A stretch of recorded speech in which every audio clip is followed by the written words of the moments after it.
हम सब लोग जानते हैं कि भारत एक इतिहास रचने वाला है। पूरी दुनिया की नजरें हम लोगों पे है और आज असल में सिर्फ मात्र 3 घंटे और बचे हैं। तो 6 बजे के आसपास ये जो चीज़ आज फाइनल काउंटडाउन है, फाइनल स्टेज है, ये क्या होने वाली है, ये हम आपको एक बहुत ही सरल तरीके से समझाने की कोशिश करते हैं और एक लुक अलाइक प्रोटोटाइप मॉडल है। तो चलिए आइए इस पे हम लोग देखते हैं। ये है लैंडर, यानी कि विक्रम जिसका नाम दिया गया।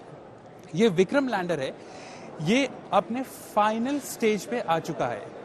विक्रम लैंडर जो है ये अब मून के जो चांद है उसकी सतह पे लैंड करेगा और इस समय ये अभी भी हॉरिजॉन्टल ऑर्बिट पे कर रहा है। हॉरिजॉन्टल क्या है कि ये इस तरह चल रहा है। सबसे बड़ा चैलेंजिंग टास्क ये है कि इसको वर्टिकल आना है। अच्छा, इसके बाद क्या होगा कि इसको सॉफ्ट लैंड करना बहुत जरूरी है। सॉफ्ट लैंड यानी कि इसका जो टच डाउन होना चाहिए वो सॉफ्ट लैंडिंग पे होनी चाहिए, यानी कि 10 किलोमीटर प्रति घंटे से कम की भी स्पीड इसको अचीव करनी होगी। इसमें आपने देखे होगा, कोई भी जो तस्वीर आपने देखी होगी इंटरनेट पे भी अपने विक्रम लैंडर की, उसमें 4 तरह के आपको एक इंजन दिख रहे होंगे जो कि यहाँ पे मॉडल पे लगाए गए हैं।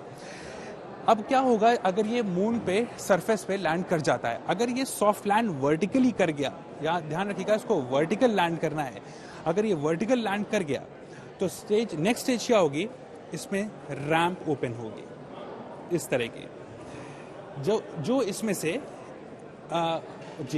अगर आप इसमें यहां से देख सकते हो, इस जगह से इसमें रैंप होगा। रैंप के बाद से जो हमारा प्रज्ञान रोवर है वो बाहर आएगा और जो हमारा प्रज्ञान रोवर है उसका भी ये एक प्रोटोटाइप मॉडल है। ये छोटा सा स्केल मॉडल है। इसमें 6 पहिए लगे हैं, 3 दाएं साइड और 3 बाएं साइड।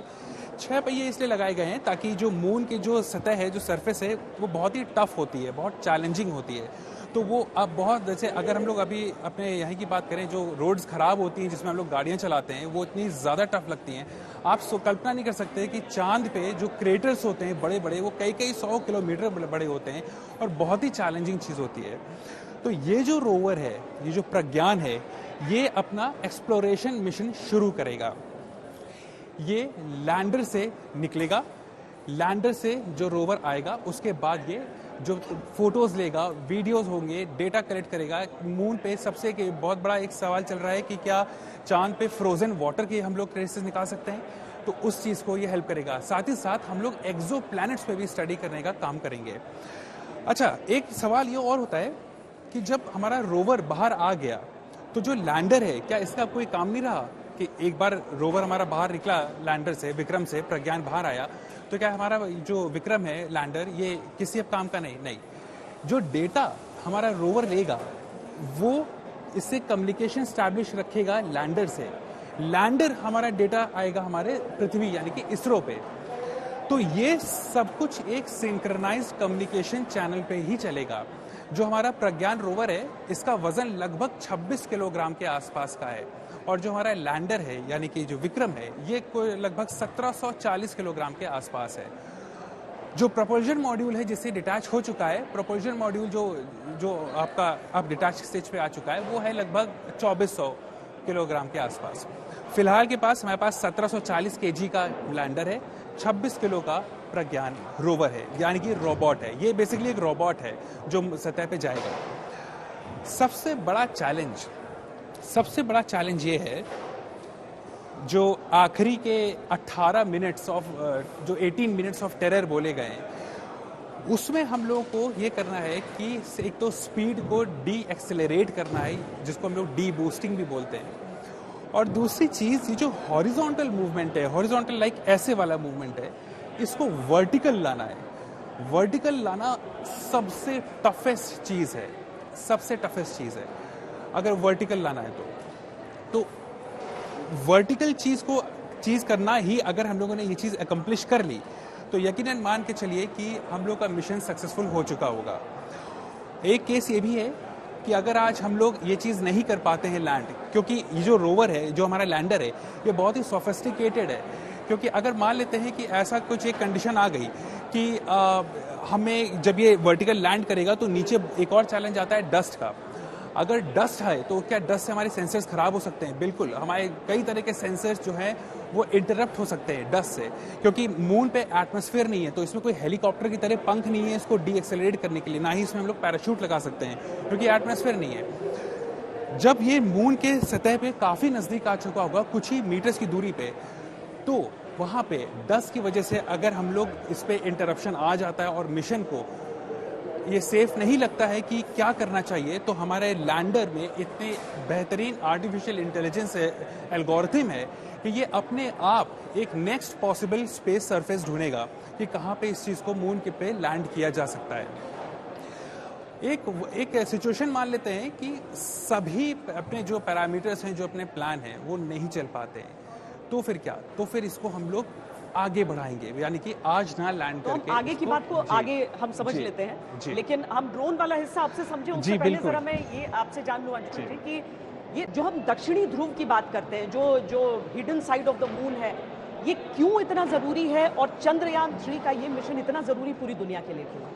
देखिए, दक्षिणी ध्रुव एक बहुत ही चैलेंजिंग जगह है जहाँ पे हमने जब चंद्रयान 1 भेजा था तो इसरो ने डिटेक्ट किया वहाँ पे पानी है, वो इतना पानी है कि हम पूरी एक डल लेक को आराम से भर सकते हैं। तो ये चैलेंजिंग इतना है क्योंकि और भी कंट्रीज ने ट्राई नहीं किया और हम पहली बार हैं, बिकॉज एक तो उसकी लोकेशन ऐसी है, दूसरा जो हम लूनर डायनेमिक्स कहते हैं, मतलब लो ग्रेविटी उसका एरिया, तो वहाँ पहुँचना जो फिजिक्स लगेगी इज वेरी कॉम्प्लिकेटेड। तीसरी बात, वहाँ पे जो टेम्परेचर बड़े एक्सट्रीम है। अगर हमने जो ये वाला प्लान किया है, ये 1 लूनर डे है जो कि अर्थ के 14 दिनों के बराबर है, तो वहाँ पे सनलाइट वैसे ही कम आएगी क्योंकि उसकी लोकेशन ऐसी है, तो वहाँ पे बड़ा नैरो विंडो है वहाँ जाना। और अगर पानी है तो वो हमारे लिए फ्यूचर मिशंस के लिए अच्छा है क्योंकि हम उससे पानी को यूज़ कर सकते हैं, हाइड्रोजन बना सकते हैं, फ्यूल बना सकते हैं, जो कि फ्यूचर स्पेस मिशंस के लिए हमारे लिए बड़े इंपॉर्टेंट है। फॉर एग्जाम्पल मार्स मिशन के लिए हम जाएंगे, ठीक है जी, और हमारा उधर पे लैंड करना, क्योंकि इसरो जो है 70 डिग्री नॉर्थ पे साउथ पे लैंड करेगा। अगर हम वहाँ पे लैंड करते हैं तो वहाँ की थर्मोफिजिकल प्रॉपर्टी क्या है, केमिकल्स क्या मिलेंगे, कौन से एलिमेंट्स मिलेंगे, मिनरल्स क्या हैं, जो खनिज हैं वो कौन से मिलेंगे, ये सब जानना बहुत ज़रूरी है। बिकॉज वर्ल्ड में हम सब एज ए कोलैबोरेशन काम करते हैं, जो इसरो जानकारी देगा वो और फ्यूचर मिशंस के लिए। अच्छा, और जो जिस कंट्री का ये मिशन होता है उससे अलग अतिरिक्त फायदा भी है इसमें। हाँ, देखिए, अगर आप लूनर 25 की बात करें, हमारे ड्यूरेशन 14 दिनों का है, उनका अगर सक्सेसफुल होता तो पूरे 1 साल काम करता। 1 साल में जो वो वहाँ पे डिस्कवर करते वो हमारे लिए बहुत अच्छा था, वर्ल्ड के लिए अच्छा था। अनफॉर्चुनेटली क्रैश लैंड किया, बट हमको पता है कि हमने जो चंद्रयान 1 से सीखा, चंद्रयान 2 में लैंडिंग में जो हमें दिक्कतें आई उनको हमने यहाँ रेक्टिफाई करा है। जो सॉफ्टवेयर कम्युनिकेशन गैप, सॉफ्टवेयर के इश्यूज थे वो हमने यहाँ पे रॉबस्ट किए हैं, and we are very sure कि आज हम लैंड करेंगे। और होपफुली लैंडिंग के बाद जब प्रज्ञान निकल रहा है वो वहाँ के एलिमेंट्स को डिटेक्ट करेगा, वहाँ के जो मिनरल्स को डिटेक्ट करेगा, इवन मून क्वेक्स जो हैं वो कैसे आते हैं, मून की डायनेमिक्स को सीखना, मून के बारे में और जानकारियाँ मिलेंगी जो कि हमारे फ्यूचर और भविष्य के मिशन के लिए बहुत ही ज़्यादा महत्वपूर्ण है। सर, ये जो हम बार बार ये कहते हैं कि जो 17-18 मिनट जो आखिर के हैं, जिन्हें 17 या 18 मिनट्स ऑफ टेरर जो भी हम कहें, क्या होता है उसमें? सबसे ज्यादा मुश्किलें क्या आती हैं जब उस लैंडिंग को हम समझें?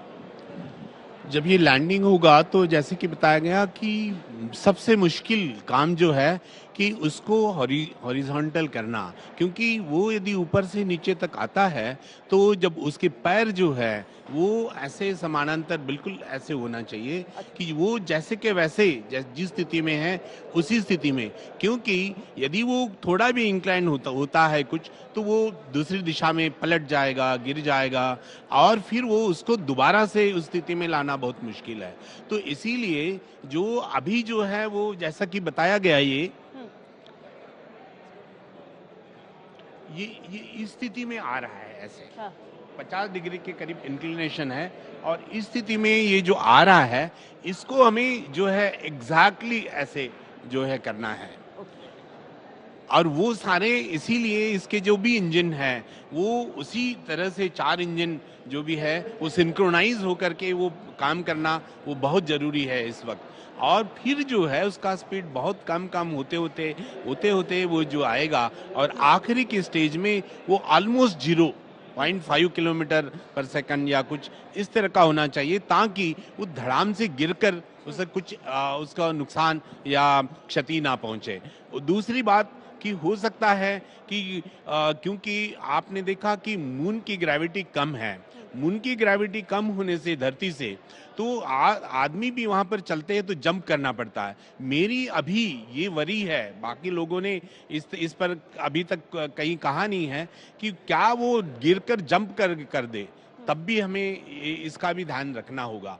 लेकिन इसमें इस तरह का सारा एल्गोरिथम, कंप्यूटर्स और जो भी इसमें फीड किया गया है, वो आर्टिफिशियल इंटेलिजेंस इतना, मतलब इसको इतना इंटेलिजेंट बनाया गया है कि वो किसी भी स्थिति में अपने आप को संभालने में सक्षम है। अच्छा। तो इसीलिए हम बहुत कॉन्फिडेंट है अभी कि वो एकदम सीधा आएगा, धीरे धीरे आएगा और बहुत ही धीरे धीरे वो अपना लैंड करेगा। तो ये 4 पहिए अपने आप में ऐसे स्थिर हो जाएंगे, 2 पहिए और निकलेंगे और उसको एकदम स्थिर बनाएंगे।